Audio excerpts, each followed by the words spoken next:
Acts of worship.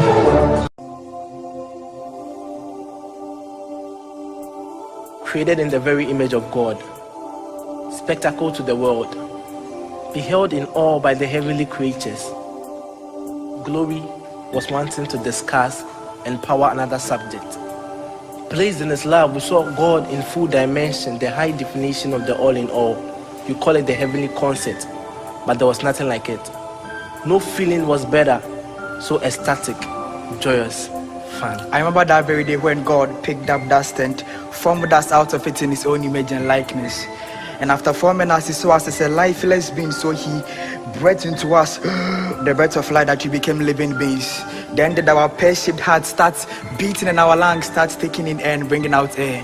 And then he placed that in that place of pleasure by name, the Garden of Eden, where we enjoyed fruit of all kinds, where we played with animals of all kinds. And about those times in the mornings where you see birds assume their various positions on trees as they sang their melodious songs. And about those times where you used to see flowers blossom in their glory. Those times in the afternoons where you see flock of birds display their colorful feathers as they swept across the sky. I remember those times in the night where we just lie down on the green field with God and have a long chat with him as we stared up in the sky, admiring those creatures by name, the stars. You see, my words are out, yet my emotions keep speaking unending. It wasn't bread and wine, but this communion was so satisfactory. God with us in living truth. Fairy tale becomes a reality. The birds sang, prison was a swimming pool. The many animals we used as venison. The trees were shades, no need for ribbons, and the voice of our Lord was medicine. We taught the sun to shine, even as the moon came with a bedtime tale. God whispers us every morning.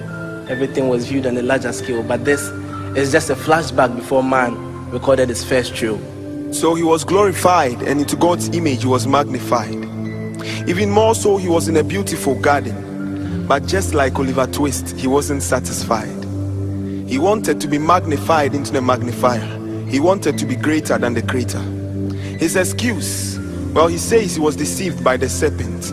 But in the end, his excuse wasn't excused, so he was excused from the garden. Because this wasn't some dirt he could clean with detergent.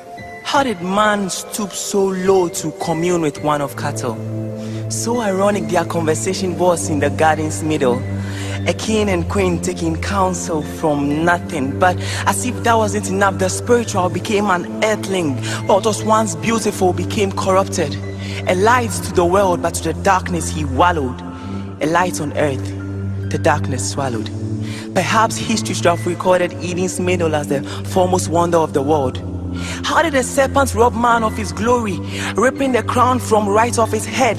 The gods on earth now reduced to beggars, subjected to the dominion of their own subjects. Godless, helpless he became.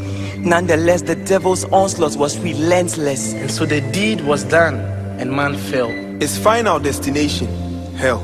Well, God was the playwright, and the story that unfolded wasn't the actual plan. So we needed the Son of Man to bring God closer to man. And so, conforming to his usual nature, man tried in vain to clear the pain. He tried to remove the strain he had put on his relationship with God. He continually defiled himself with death.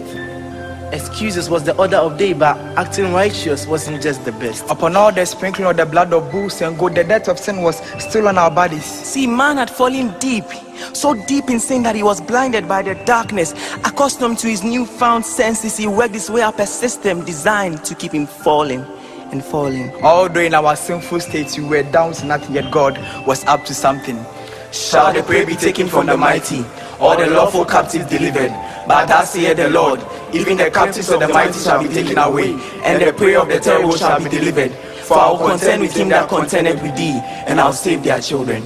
You see, something great was about to happen when God, through anyone who had never tasted sex before, brought forth man's savior. And after the blue tick to the message on Mary's heart, Mary was the mood of the unmarried virgin. And so now I understand this phrase, Hail Mary, full of grace. You see, man needed to change face. We had stayed under the law for too long.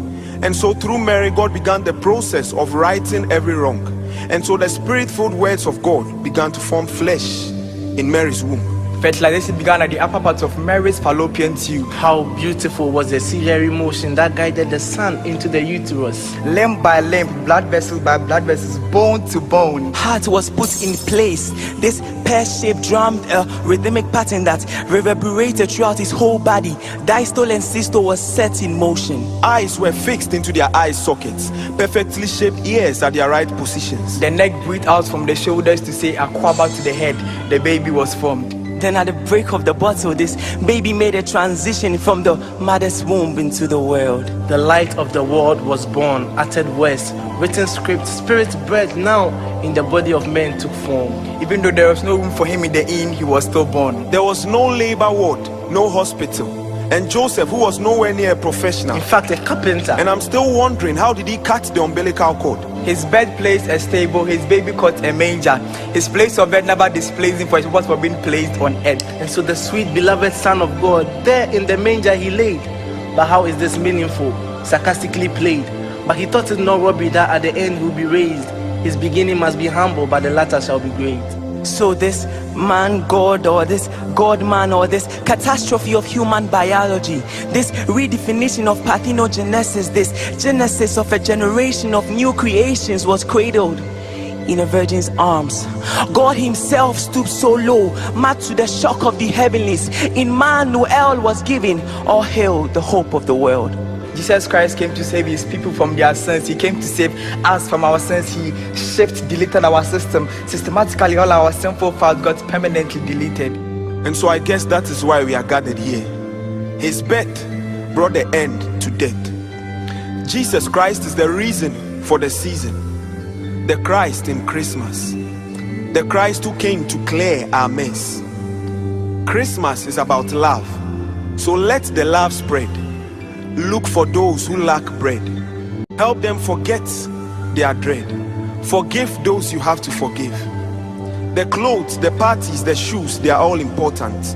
I'm also getting a new shoe. But when we let all of that overshadow the Christ in Christmas, then we give God a conundrum, because he sent his son to establish a continuum.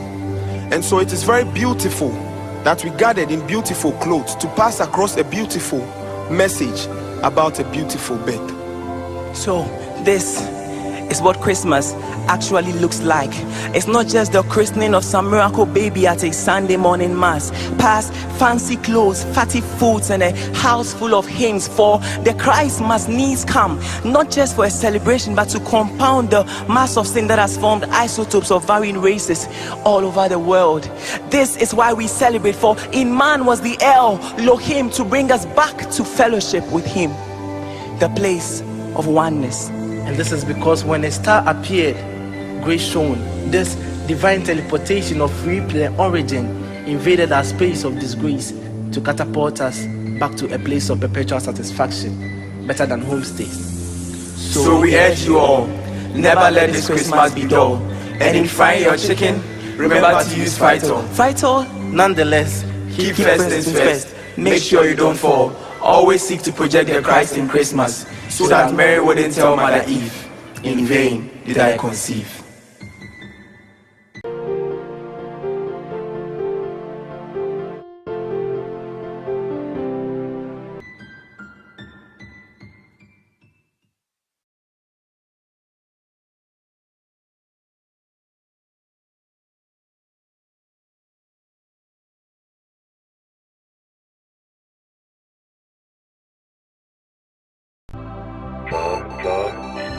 Acts of worship.